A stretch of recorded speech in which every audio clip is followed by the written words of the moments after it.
नमस्कार दोस्तों, जय श्री कृष्ण। आज हम श्री कृष्ण लीला भाग 37 की कहानी को सुनेंगे। अगर आप चैनल में नए हो तो चैनल को सब्सक्राइब करके श्री कृष्ण लीला भाग 1 से लेकर भाग 36 तक की कहानी को जरूर सुने। तो आइए कहानी को सुनते हैं। द्वारिका में श्री कृष्ण और बलराम आपस में मंत्रणा करते हैं। बलराम कहते हैं कि हमारे शत्रु तो अभी तक ये सोचकर प्रसन्न थे कि गोमांतक पर्वत के अग्निकांड में हम दोनों जलकर भस्म हो गए हैं। अब उन्हें हमारे जीवित होने का पता चला होगा तो कैसी प्रतिक्रिया हुई होगी। इस पर श्री कृष्ण भविष्य में होने वाली एक घटना पर चिंता व्यक्त करते हुए कहते हैं कि आप अभी तक गोमांतक पर्वत की अग्निकांड के बारे में सोच रहे हैं, जबकि मैं भविष्य में होने वाले दूसरे अग्निकांड को लेकर विचार कर रहा हूँ।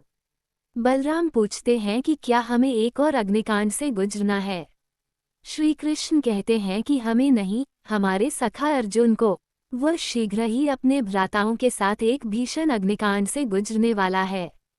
बलराम तुरंत उसकी सहायता के लिए जाने को तत्पर होते हैं।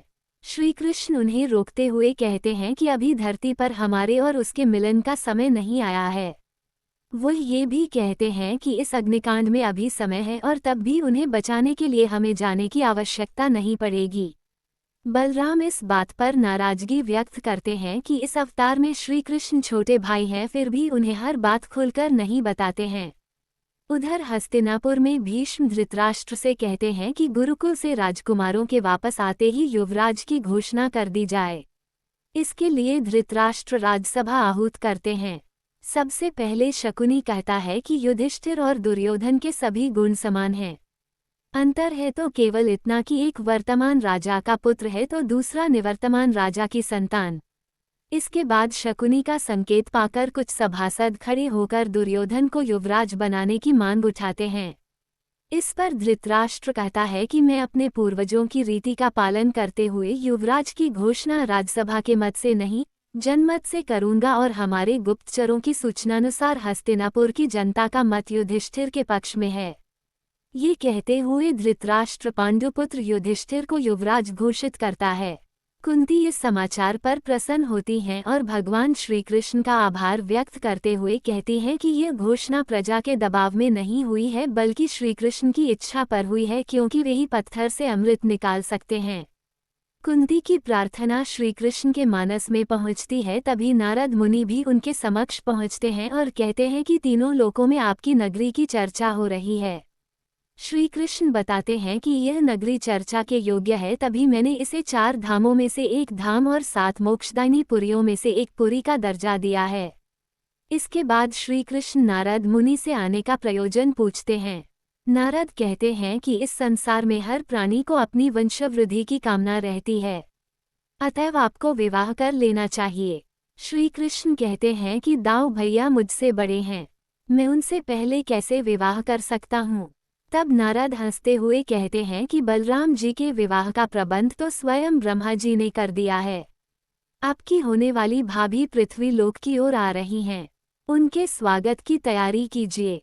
नारद बताते हैं कि जब मैं ब्रह्मलोक गया था तो मैंने देखा था कि महाराज रेवतक के पुत्र राजा कुकुदनी योगबल से अपनी पुत्री रेवती के साथ ब्रह्मलोक आए हुए थे। रेवती वह सामान्य कद के पुरुषों से बहुत लंबी थी। राजा उसके विवाह योग्य वर खोजकर थक गए थे और योगबल से पुत्री को लेकर ब्रह्मलोक गए थे। वहां ब्रह्मा जी ने उन्हें बताया कि धरती पर भगवान विष्णु ने श्री कृष्ण और भगवान शेषनाग ने बलराम के रूप में अवतार लिया है। तुम अपनी पुत्री का विवाह बलराम से कर दो। राजा कुकुतनी द्वारिका पहुंचकर श्री कृष्ण व बलराम के समक्ष उपस्थित होते हैं और अपनी पुत्री रेवती का कन्यादान करते हैं। रेवती भाभी का ऊंचा कद देखकर श्री कृष्ण बलराम से चुहल करते हुए कहते हैं कि इनके लिए तो ऊंचा महल बनाना पड़ेगा।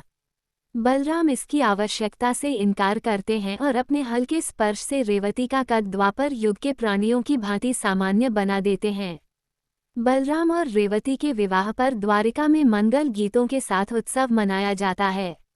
दोस्तों, श्री कृष्णा लीला भाग 37 समाप्त हो गया है। अगर आप भाग 38 की कहानी को सुनना चाहते हैं तो हमारा चैनल के साथ बने रहें।